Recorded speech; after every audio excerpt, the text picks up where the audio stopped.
Hello students, I'm Dr. Arpita De. A very warm welcome to our YouTube channel. The topic for today's discussion is microgametogenesis. The target audience for this discussion is the students of the 4th semester of BSc second year botany. Before we start our discussion about male reproductive development in flowering plants, let's just briefly talk about the alternation of generation in plants. In flowering plants, a diploid spore-producing generation alternates with a haploid gamete-producing generation. That means what? The sporophytic generation alternates with the gametophytic generation. The male gametophyte completes its development within the anther. The young anthers are made up of homogeneous mass of meristematic cells without intercellular spaces. This diagrammatic representation shows a stamen with a filament and the anther.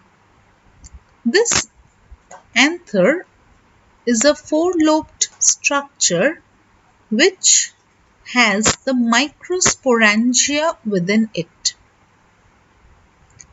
As it develops, the anther becomes four-lobed and microsporangia are developed inside the corners of the four-lobed anther. These are the four lobes where microsporangia are developed. The microspore, that is the pollen grain, is the first cell of the male gametophyte which contains only one haploid nucleus. The cell undergoes unequal division, forming a small generative cell and a large vegetative or tube cell. From this diagram, you can see this four-lobed anther ultimately produces the pollen grain, which is said to be the first cell of the male gametophyte. This divides mitotically to produce one vegetative cell and one generative cell. This division is known as the first mitotic division or pollen mitosis 1. This is followed by another mitosis which gives rise to two male gametes. The generative cell divides and gives rise to two ellipsoidal or lenticular or spherical cells which are the male gametes. The microspore then undergoes an asymmetric cell division known as pollen mitosis, as we were just now discussing in the previous slide. Why do we call it an asymmetric cell division? It is asymmetric because the generative cell and the vegetative cell are of two different sizes. The small germ cell representing the male germline is subsequently engulfed within the cytoplasm of the larger vegetative cell to create a very special, a novel cell within a cell structure. The smaller germ cell has condensed nuclear chromatin and continues further a further round of mitosis called pollen mitosis 2 to produce twin sperm cells.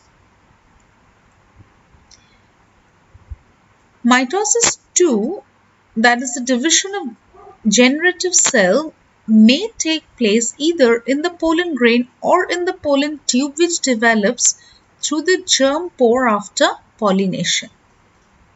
The nucleus of the vegetative cell, commonly known as tube nucleus, degenerates with the maturation of generative cell. It remains within the spore or may enter the pollen tube and degenerates completely. This is how the male gametophyte grow.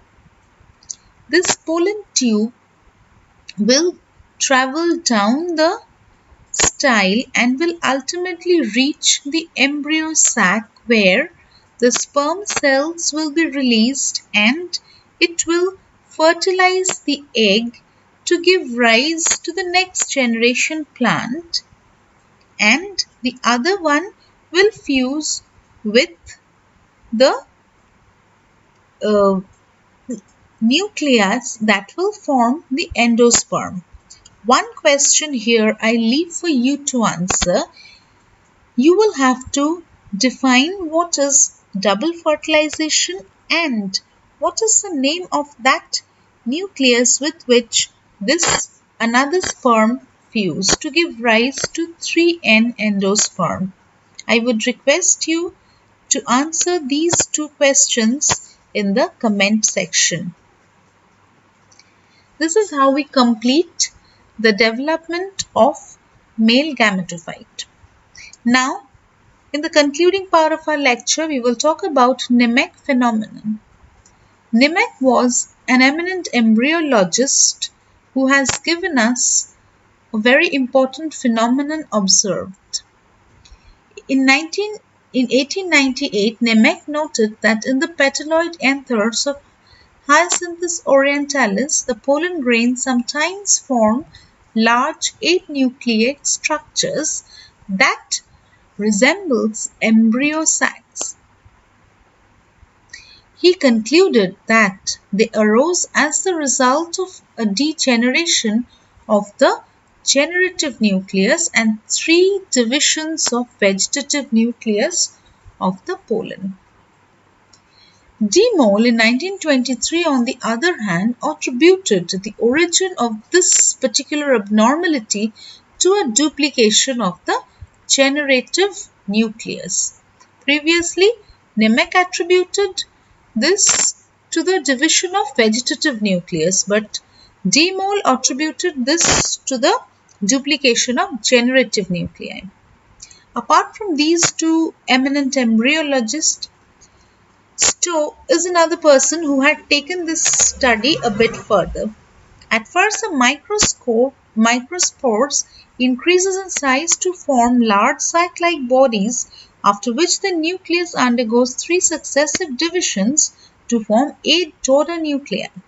Of these, 3 lie at the end where the exine is still intact, 3 at the opposite end, and 2 in the middle.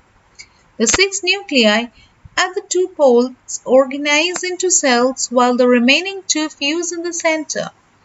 Since the 3 cells at the exine end were found to remain healthy for a much longer time than those at the opposite end, Stowe regards the former as corresponding to the egg and synergids and later to the antipodals.